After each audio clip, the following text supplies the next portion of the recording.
Depuis des siècles, presque rien n'a changé pour ces gauchos traditionnels brésiliens de la province de Rio Grande do Sul. Ils poursuivent toujours le bétail à cheval et font toujours rôtir leur viande au-dessus du feu.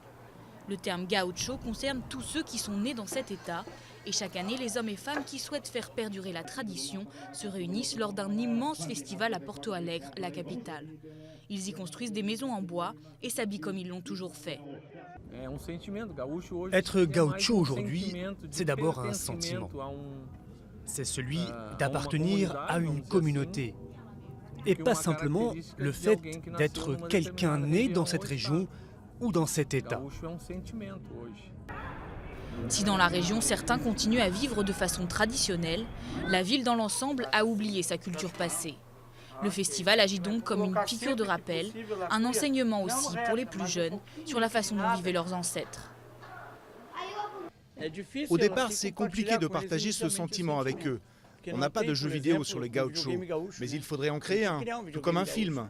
Les jeunes comprennent que ce sont nos traditions, que c'est une partie de la vie de leurs ancêtres, et donc ils l'intègrent dans leur propre vie. Le plus célèbre des gauchos pendant la Coupe du Monde, sans doute, est le coach brésilien Luis Felipe Scolari, qui est né à 200 km de là. Ici, tous le soutiennent, tous sont convaincus qu'il peut mener le Brésil à la victoire. C'est un chic type. Avant Porto Alegre, je le connaissais de Canoas. Il est bourré de qualité, c'est un bon père. Nous connaissons un peu sa famille. Il a toujours été un père avant même d'avoir des enfants. Il était très paternel.